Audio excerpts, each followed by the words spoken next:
Hello everyone, welcome back to my channel Navita tutorials. कैसे हैं आप सब? तो फ्रेंड्स, आज मैं बहुत ही इंपॉर्टेंट टॉपिक लेके आई हूँ कि बच्चों को इंग्लिश रीडिंग कैसे सिखाएं। सभी पेरेंट्स चाहते हैं कि हमारा बच्चा जल्दी से जल्दी इंग्लिश रीड करना सीख जाए। तो बच्चे ऐसे ही नहीं इंग्लिश रीड करना सीखेंगे, उनके लिए कुछ स्टेप्स होते हैं जिनकी हेल्प से आपको बच्चे को धीरे धीरे करके उसे आगे लेके जाना होता है, जिससे कि वो इंग्लिश रीडिंग को अच्छे से सीख पाए। तो वही सारे स्टेप्स मैं आज आपके साथ शेयर करने वाली हूँ, जिनकी हेल्प से आप अपने बच्चे को बहुत ही ईजी वे में इंग्लिश रीडिंग सिखा सकते हैं।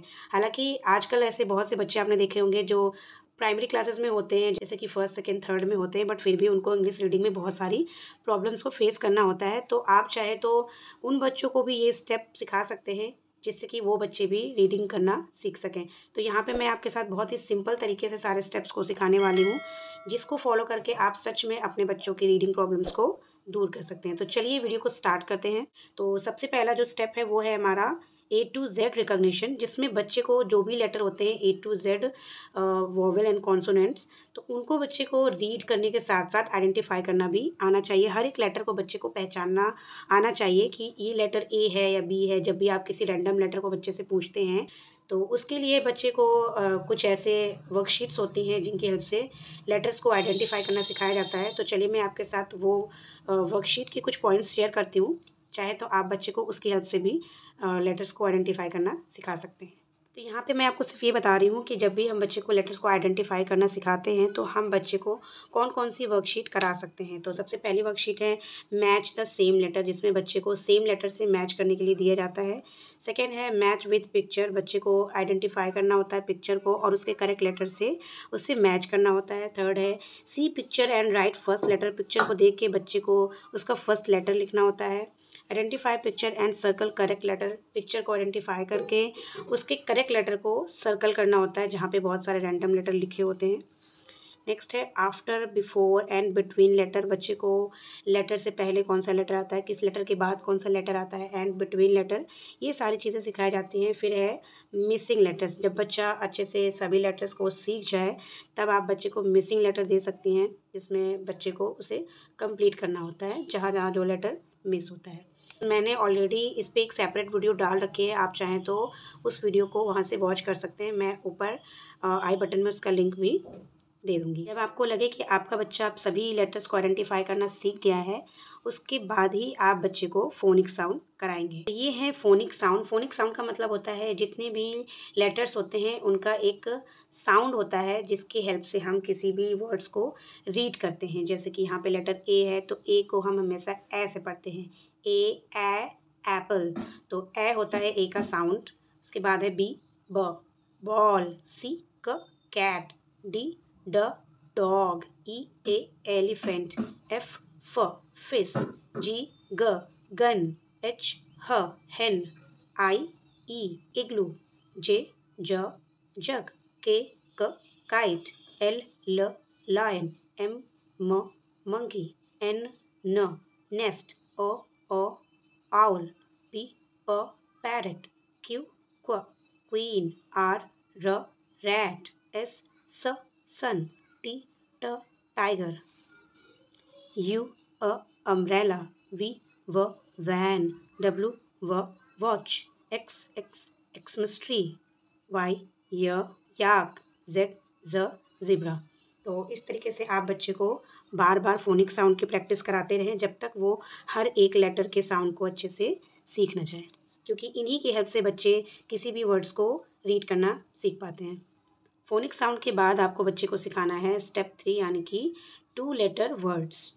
तो जब बच्चे फोनिक्स को अच्छे से सीख जाते हैं, उसके बाद बच्चों को दिए जाते हैं इस तरीके से 2 लेटर वर्ड्स रीड करने के लिए। तो बच्चा फोनिक की हेल्प से ही, फोनिक साउंड की हेल्प से ही इन वर्ड्स को पढ़ना सीखता है। जैसे कि यू का साउंड है अ एंड एस का साउंड है स। तो बच्चा जब फोनिक को अच्छे से सीखेगा तभी वो रीड कर पाएगा अ स अस। इस तरीके से एन का साउंड है न एंड ओ का साउंड है ओ, तो न ओ नो। इसके अलावा भी बहुत सारे ऐसे 2 लेटर वर्ड्स हैं, इन्हें आप बच्चे को रीड करने के लिए दे सकते हैं। जैसे कि us, no, my, do, by, or, it, as, is, at, we, an, me, am, to, be, of, he, in, so, if, I, on and up. तो 2 लेटर वर्ड्स के बाद आपको बच्चे को सिखाना है स्टेप 4 यानी कि CVC वर्ड्स यानी कि कॉन्सोनेंट वॉवेल कॉन्सोनेंट वर्ड्स। तो इस तरीके से बच्चों को CVC वर्ड्स यानी कि जो 3 लेटर वर्ड्स होते हैं वो बच्चे को रीड करने के लिए दिया जाता है।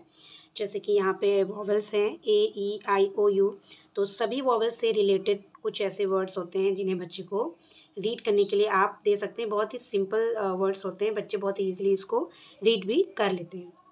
जैसे कि वोवेल ए है तो वोवेल ए से यहाँ पे है बैट, कैट, रैट, हैट, ये सारे वोवेल ए से रिलेटेड हैं।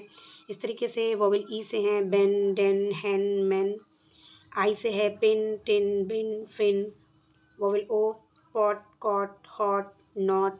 Vowel u but, hut, cut, nut. तो ये सारे वर्ड्स होते हैं CVC वर्ड्स। तो CVC वर्ड्स के बाद आपको बच्चे को सिखाना है साइट वर्ड्स। साइट वर्ड्स वो वर्ड्स होते हैं जो किसी भी पोएम में या फिर किसी भी स्टोरी में बार बार रिपीट होते हैं, उन्हें ही हम साइट वर्ड्स कहते हैं। तो ये देख सकते हैं आप, ये हैं कुछ ऐसे साइट वर्ड्स जिनकी प्रैक्टिस आपको बच्चे को बार बार करानी है। जैसे कि the, of, and, a, to, in, is, you, that, it, he, was, for, on, are, as, with, is, they, I, at, be, this, have, from, or, one, had, by, words, but not all, your, can, said.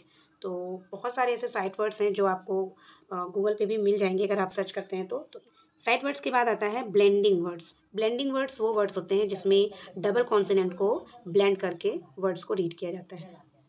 ये हैं consonant blends. जैसे कि BL, तो बच्चे को B का sound पता होता है ब, L का साउंड होता है ल। तो ब और ल को किस तरीके से ब्लेंड करना है बच्चे को पहले ये सिखाया जाता है। जैसे ब और ला को ब्लेंड करके बोलेंगे ब्ल, ब्ल। ब्ल से होता है ब्लॉक, ब्लैक, ब्लेड, ब्लू। इस तरीके से C का साउंड होता है क एंड L का साउंड होता है ल। तो क और ल दोनों को मिक्स करके हम बोलेंगे cl, clock, class, cloth, clip, fl, flock, flip, flute, flag, sl, slip, slight, slice, slot, gl, glad, glide, glow, glue. फिर है plug, plan, play, plane, please, cr, crow, crab, great, crown. Dr, drum, drag, drop, dry. Fr, frock, fry, Friday, frock. Pr, pride, promise, pray, pretty. Gr, groom, grab, grey, grow. Tr, tree, try, truck, trust. तो ये सारे होते हैं consonant blends. So blending words के बाद आपको बच्चे को सिखाना है डायग्राफ्स।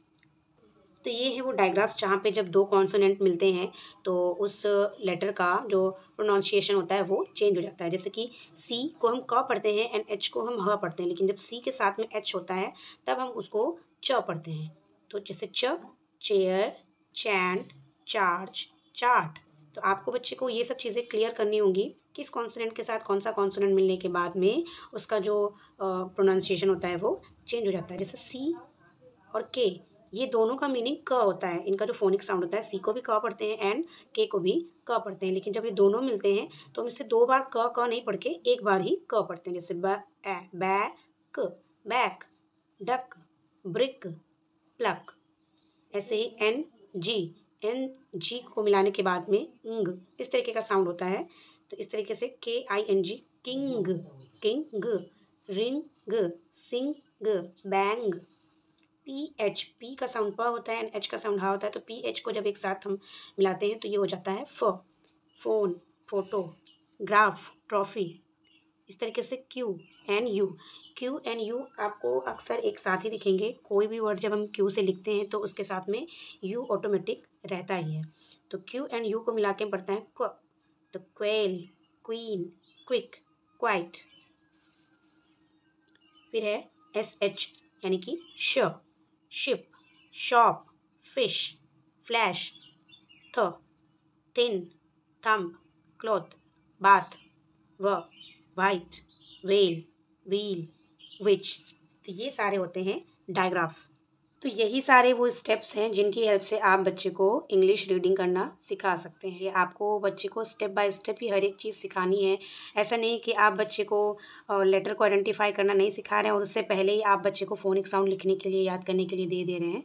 तो इस तरीके से बच्चा बहुत कन्फ्यूज़ हो जाता है। तो जब तक बच्चे को एक चीज़ क्लियर ना हो तब तक आप दूसरी चीज़ उससे नहीं कराएँगे, क्योंकि सही तरीका बच्चे का यही है इंग्लिश रीडिंग सीखने का। वरना बच्चा बहुत कन्फ्यूज़ रहता है एंड बच्चा बहुत डरा-डरा सा रहता है। वो इंग्लिश रीडिंग को बहुत ही टफ समझने लगता है, इस वजह से वो पीछे हटने लगता है। तो आपको स्टेप बाय स्टेप ही हर एक चीज़ को बच्चे को सिखाना है एंड धीरे-धीरे करके वो ऑटोमेटिक रीडिंग करना सीख जाएगा। सो आई होप आपके लिए वीडियो बहुत ही इन्फॉर्मेटिव रही होगी। तो अगर आपको वीडियो हेल्पफुल लगी हो तो प्लीज़ मेरी वीडियो को लाइक करिएगा। चैनल पे नए हैं तो चैनल को सब्सक्राइब करके बेल आइकन को ज़रूर प्रेस कर दीजिएगा, जिससे कि मेरे आने वाली सभी लेटेस्ट वीडियो की नोटिफिकेशन आपको मिलती रहे। Thanks for watching.